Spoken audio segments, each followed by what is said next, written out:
Olá, em primeiro lugar gostaria de agradecer à Escola da Advocacia Geral da União, na pessoa da doutora Cristiane, pelo convite. De igual modo, estendo meus cumprimentos ao Instituto de Direito Administrativo do Rio de Janeiro pela oportunidade, meu muito obrigada. Sou a Aline Gonzaga, advogada da União, ocupo o cargo de consultora da União na consultoria geral.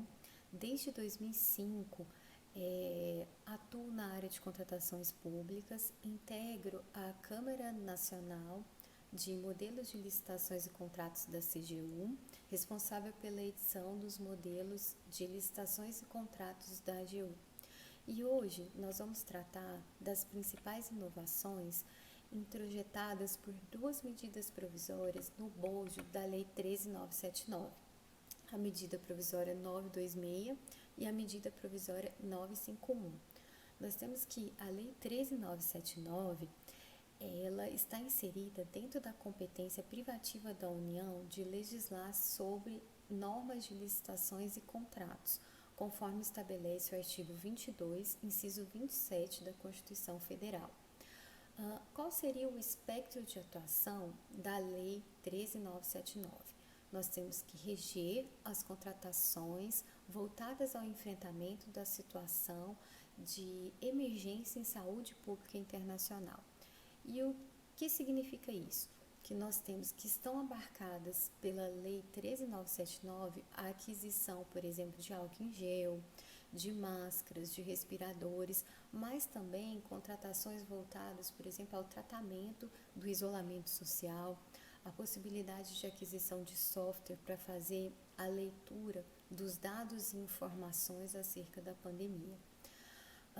O porquê que surgiu então a necessidade da edição dessas medidas provisórias para tratar das contratações voltadas ao enfrentamento dessa crise do novo coronavírus? Nós temos que a pandemia, ela gerou reflexo no perfil das contratações. Vamos verificar alguns fatores que acarretaram essa modificação desse perfil. Nós temos a volatilidade das demandas através do aumento do incremento do fluxo de algumas contratações, por exemplo, o caso dos EPIs.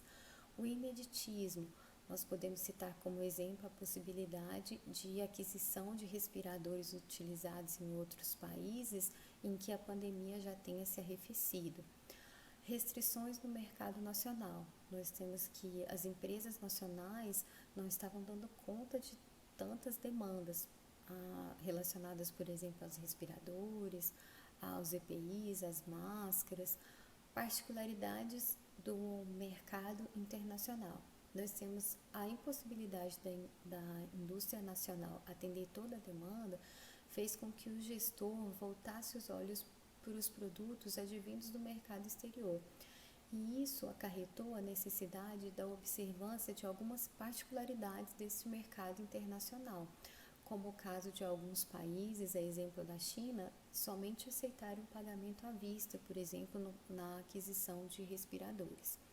Imprevisibilidade da situação e consequências incalculáveis, nós temos que nunca chegamos perto, de tratar uma situação que envolvesse um verdadeiro colapso do sistema de saúde.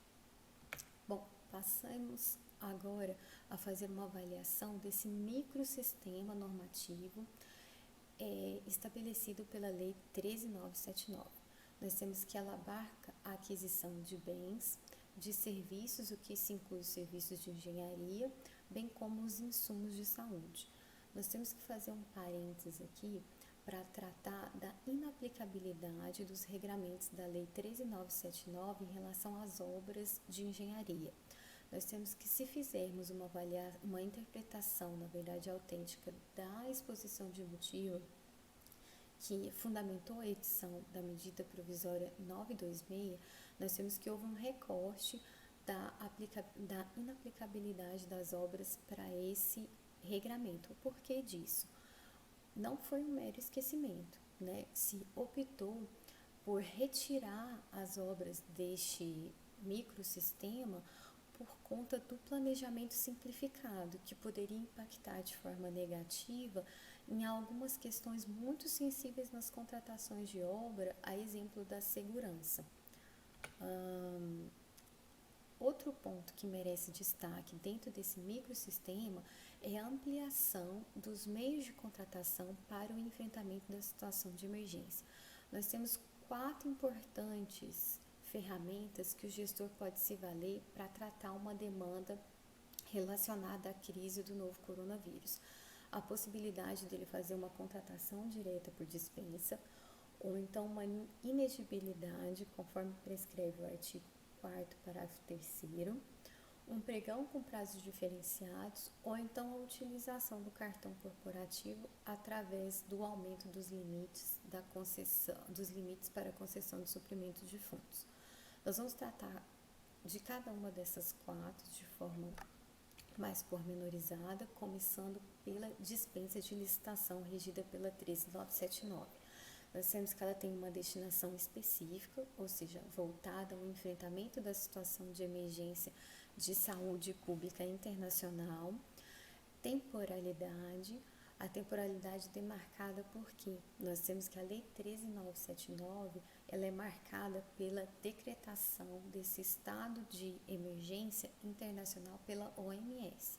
Então, enquanto esse estado de emergência estiver em vigor, as disposições da 13979 estarão em vigor e, por consequência lógica, haverá a possibilidade do manejo dessa nova dispensa de licitação.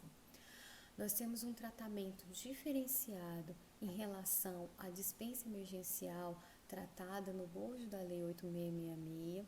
Nós temos, apesar da dispensa regida pela 13979, guardar inspirações nos dispositivos da dispensa emergencial disposta pelo 244, com ela não se confunde. Em razão do quê? Em razão de algumas peculiaridades, a exemplo da presunção legal do atendimento das condições para a dispensa de licitação.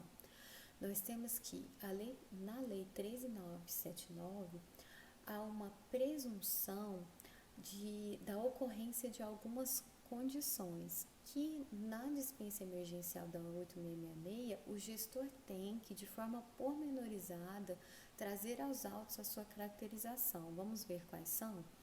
A ocorrência da situação de emergência, a necessidade de pronto atendimento da situação de emergência, a existência de risco à segurança das pessoas, obras, prestação de serviços, equipamentos e outros bens públicos e particulares, e limitação da contratação à parcela necessária ao atendimento da situação de emergência. Então, nós estamos diante de uma presunção legal. A presunção se refere ao ônus da prova. Aqui nós temos que se retirou do gestor a necessidade dele despender energia para justificar todos esses pontos diante da situação de extrema normalidade que assola não só o nosso país, mas o mundo todo. Então, nós temos aqui um exemplo de que a sistemática trazida pela Lei 13979, ela ampliou, a liberdade do gestor para fazer o tratamento e o dimensionamento das demandas relacionadas à crise do novo coronavírus. Bom, em relação à outra ferramenta disponível para o gestor, se trata da inexigibilidade. Essa inexigibilidade está prevista no artigo 4º, parágrafo 3º da Lei 13979.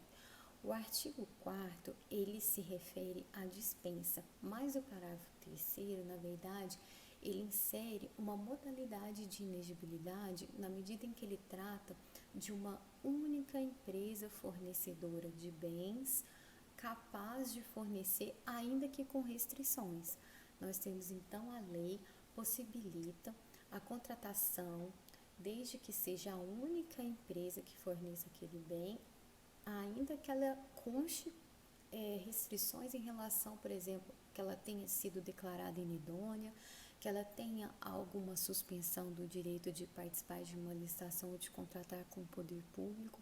Então, assim, a lei fez uma ponderação, entre a aquisição daquele bem e o interesse público ali perseguido, que seria o quê? Que seria o fomento da saúde individual, coletiva, a própria preservação do direito à vida.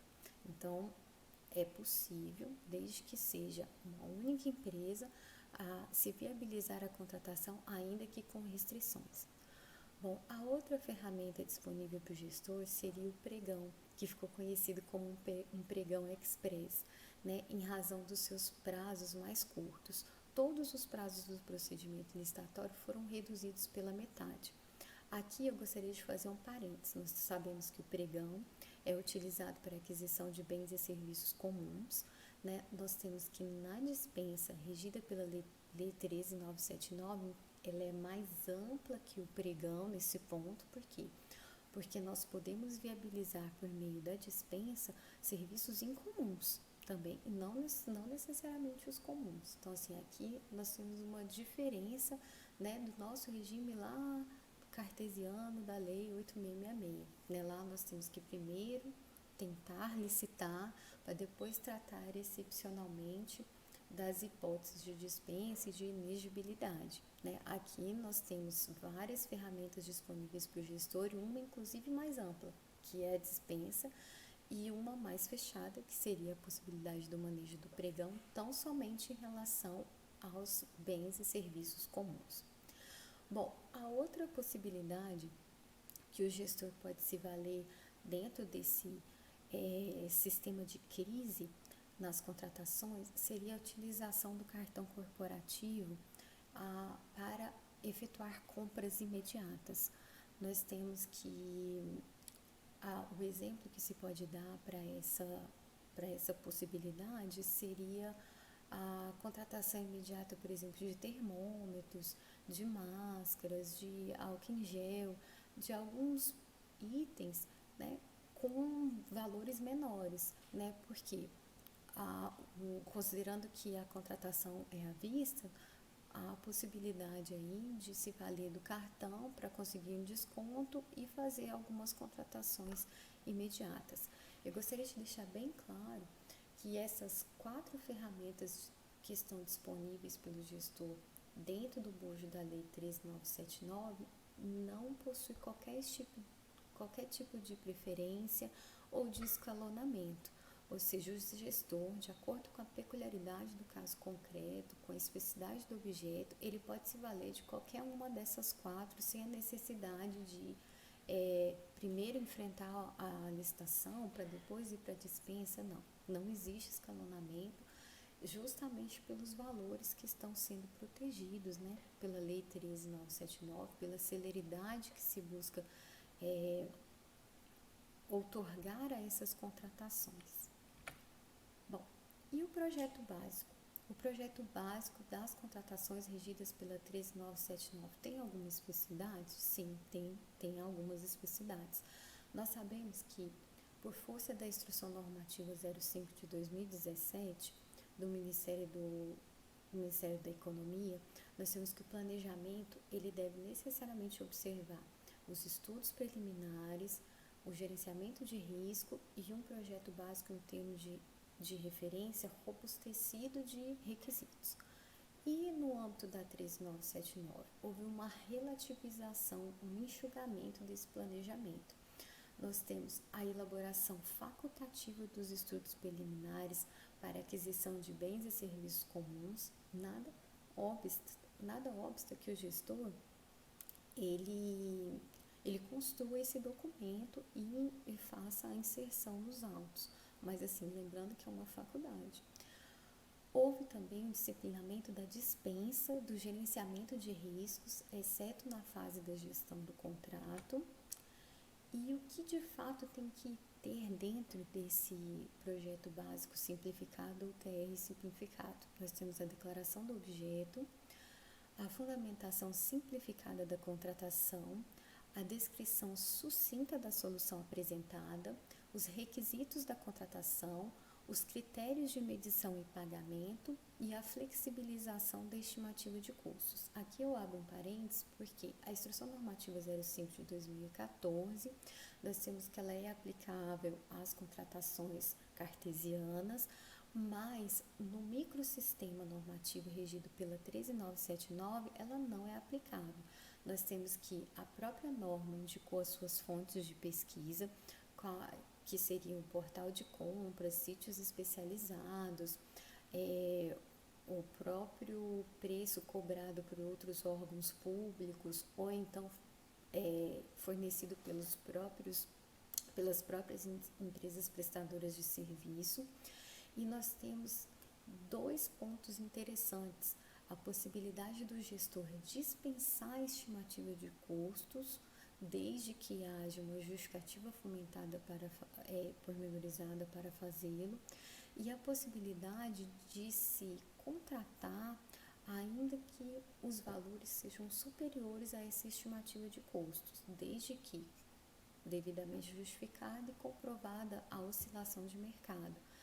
Observou-se em algumas contratações realizadas no âmbito do Ministério da Saúde, por exemplo, uma oscilação muito grande dos preços de mercado de alguns produtos, inclusive diária, porque como era o mundo inteiro procurando o mesmo produto, às vezes um país comprava uma lote grande e o preço que já foi cotado de uma forma, no final do dia já tinha um outro perfil.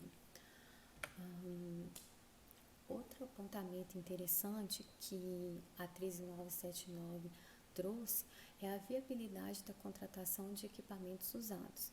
Isso se deu em alguns estudos que estavam sendo feitos no âmbito do Ministério da Saúde, acerca da possibilidade de aquisição de respiradores utilizados em outros países em que a pandemia já tinha se arrefecido. Inaplicabilidade do artigo 26 da Lei 8666. Eu gostaria de fazer aqui um convite para vocês em relação a esse ponto, de fazerem a leitura do parecer 2 de 2020 da Câmara Nacional de Modelos de Licitações e Contratos da Consultoria Geral. Nós temos que esse parecer, ele teceu uma série de considerações, de premissas que subsidiaram a elaboração dos modelos de licitações e contratos para a Covid-19. Neste parecer, restou assentada a inaplicabilidade do artigo 26 da 8666 para as contratações regidas pela Lei 13979. Aqui eu chamo a atenção para a forma de publicação que a Lei 13979 se valeu. Nós temos que as contratações ordinárias são publicadas na imprensa nacional. Nós temos que a prescrição da 13979, nós temos que possibilitou a publicação em um sítio oficial específico. Isso não quer dizer que nós não estamos fazendo a publicação dessas contratações, e sim uma publicação de uma maneira diferente. Um outro ponto acerca dessa inaplicabilidade do artigo 26 se refere à desnecessidade de se observar o procedimento da ratificação, que é observado no bojo da 8666. Nós temos que o mote da 13979 é justamente impingir nessas contratações uma maior celeridade, o que na verdade dispensa a necessidade de observância dessa ratificação. Uma outra questão também muito interessante desse microsistema é a dispensa de apresentação de documentação de regularidade fiscal e trabalhista e de demais requisitos habilitatórios. Nós temos, no caso de restrição de fornecedores, nós temos que essa possibilidade, ela tanto é aplicável para a contratação direta, tanto para o pregão eletrônico. Nós temos que a Lei 13979, ela trouxe duas exceções, a Seguridade Social, que agora foi relativizada pela Emenda Constitucional número 106, e a declaração da utilização do trabalho insalubre, do menor de idade. Então, a declaração do menor de idade ainda permanece, mas assim, faço a ressalva em relação às disposições da Emenda Constitucional 106. Possibilidade de prorrogações sucessivas enquanto perdurar a necessidade de enfrentamento dos efeitos da situação de emergência de saúde pública.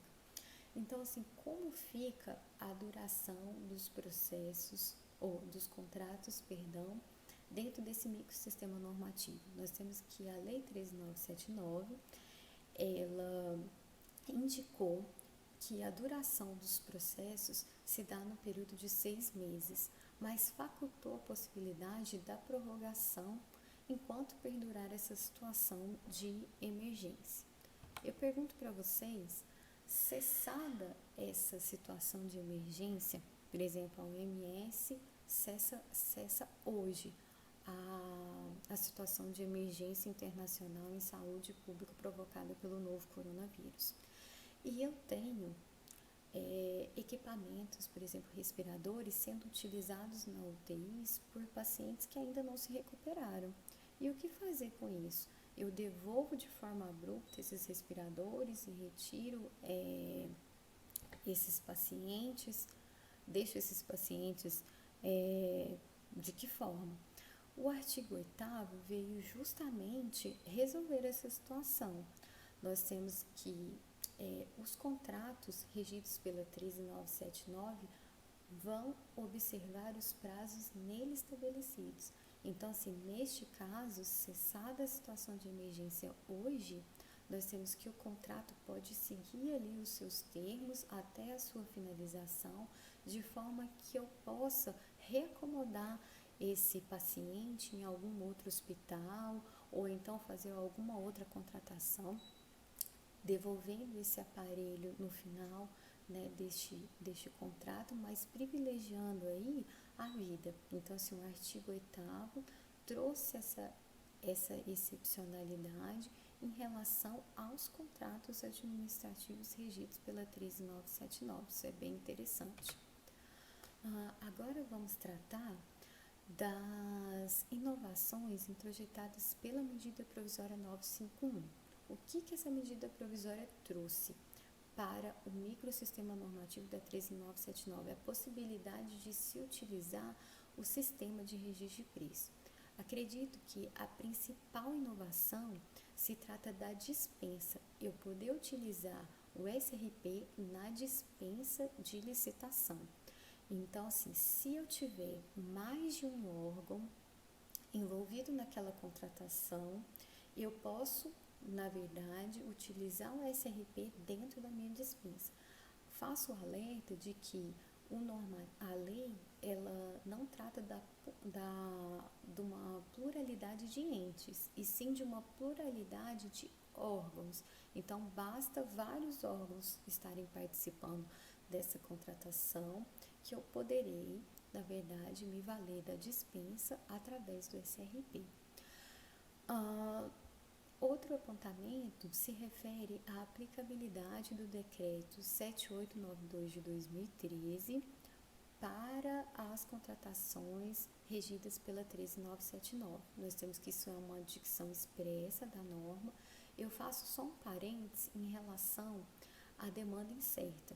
Nós temos que o artigo 3º do decreto 7892, ele traz as hipóteses, ele elenca as hipóteses de utilização do manejo do sistema de registro de preço. Quais são as contratações frequentes, entrega parcelada, mais de um órgão envolvido e quando eu não tenho a precisão do quantitativo. Mas o TCU, quando da avaliação desse acórdão 2197 de 2015 plenário, ele foi fazer a análise das contratações de kits emergenciais para desastres naturais. Ele fez uma ponderação interessante. Ele abriu a possibilidade do manejo do sistema de registro de preço quando a própria demanda é incerta, ou seja, quando eu não tenho certeza se eu vou precisar daquela contratação.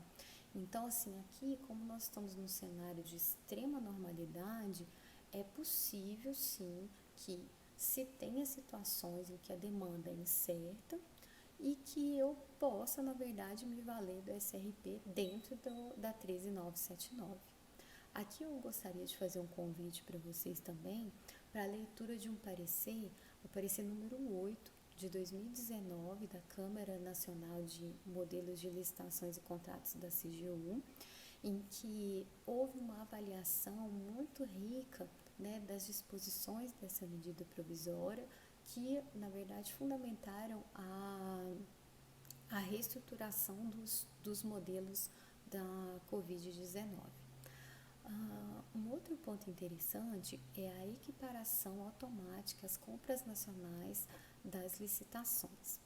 Nós temos que, então, se eu tiver um pregão, por intermédio de um sistema de registro de preço, nós temos que a medida provisória equiparou este procedimento a uma compra nacional.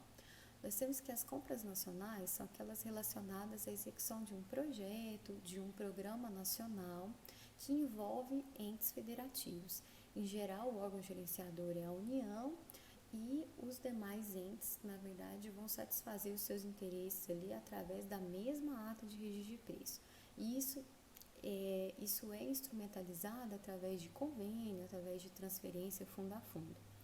Nós temos que essa equiparação, ela na verdade prescinde da necessidade da comprovação desses requisitos, da execução desse programa ou desse projeto ou do entabulamento de um posterior convênio ou de uma transferência fundo a fundo. Nós temos o que, na verdade, a norma quis trazer seria a potencialização dos benefícios da utilização do sistema de registro de preço no que toca às compras nacionais, que se refere a quê? Se refere ao aumento dos limites para a adesão. E essa equiparação, ela se arrasta para as dispensas. No bojo desse parecer número 8 de 2019, ficou assentado que não, que na verdade as dispensas, para que elas alcancem o status de compra nacional, ela teria que observar de forma integral as disposições do artigo 22 do decreto 7892 de 2013. No que toca à intenção de registro de preço, nós temos que houve uma modificação também dos prazos, nós temos de 2 a 4 dias, ao passo que nas contratações cartesianas o prazo é 8 dias. Aqui chama-se atenção para a discricionariedade do gestor, que ele vai poder modular de acordo com o objeto, de acordo com o prazo que ele tem, o prazo dessa intenção. A ata de registro de preço, nós temos que a lei ela não teceu nenhuma particularidade em relação à ata de registro de preço. Então, o seu prazo pode durar até 12 meses, mas a gente sabe que diante de uma situação de crise, nós temos que ser interessante o gestor modular o prazo dessa ata de registro de preço com prazo menor, podendo ser prorrogada até o limite de 12 meses em razão dessa flutuação de preços mesmo, de variação cambial. E os contratos? Bom, os contratos a gente já viu aqui que eles podem ser de até 6 meses e as regras normais são aplicáveis dentro desse microsistema. Eu posso entabular o contrato desde que a ata esteja em vigor e a ata ela pode subsidiar quantos contratos se façam necessários e estes contratos vão seguir os prazos neles estipulados de forma independente. E o carona? É possível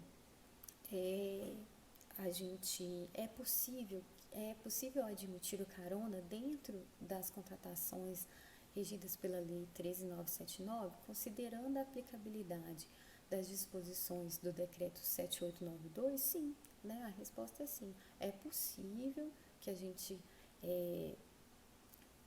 abra a possibilidade de órgãos não participantes de fazerem a adesão à ata de registro de preço regida pela 13.979. Mas aqui cabe o alerta, né, considerando os vários entendimentos doutrinários e jurisprudenciais sobre o carona, da necessidade de robustecer esse procedimento com uma justificativa pormenorizada. Bom, fazendo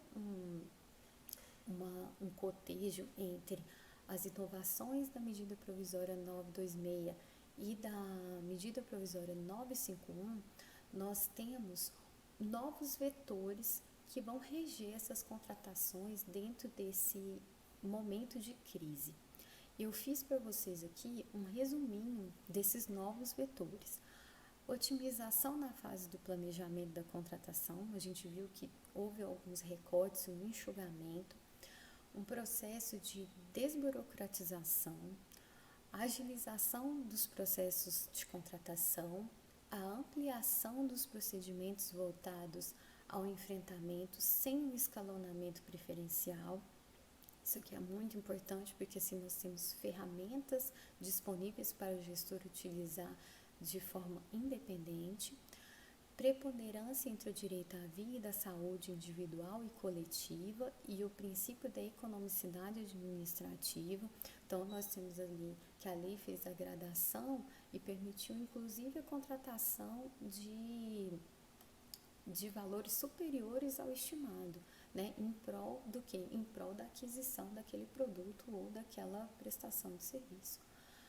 A leitura do novo sistema específico e transitório despido do reuso de entendimentos e instrumentos antigos. Aqui é um grande desafio, né? Nós temos, por exemplo, alguns julgados do TCU relacionados a H1N1 em que se exigiu uma gradação, se possibilitou a utilização da dispensa emergencial, mas desde que logo em seguida o gestor já mobilizasse a instrumentalização de um processo licitatório.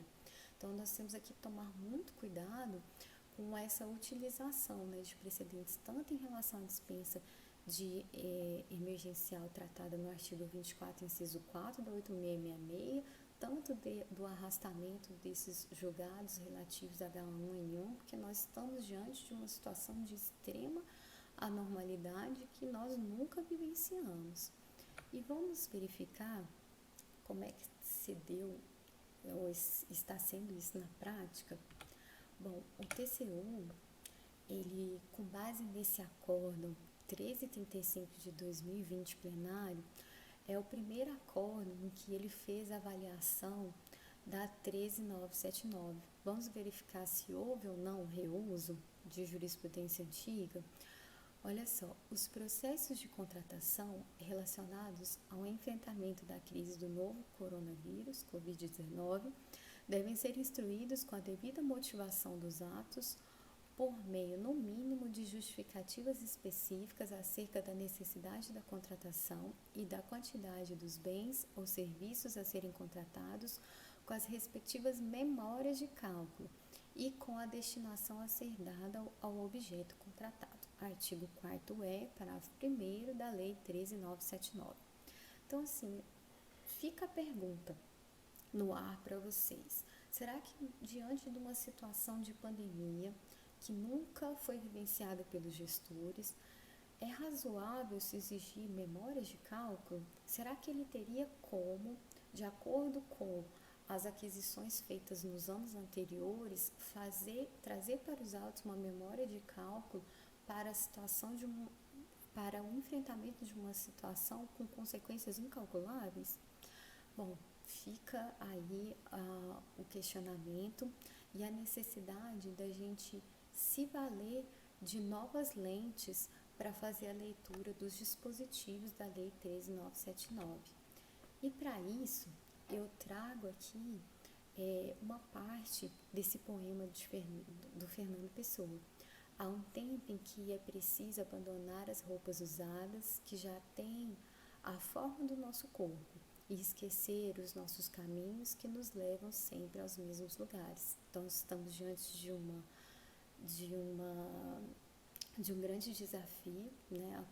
Nós temos um novo ordenamento jurídico aí específico, transitório e pontual para as contratações de Covid-19, em que nós temos que realmente usar roupas novas com lentes novas, né? O meu muito obrigada e agradeço imensamente a atenção de vocês. Um abraço virtual.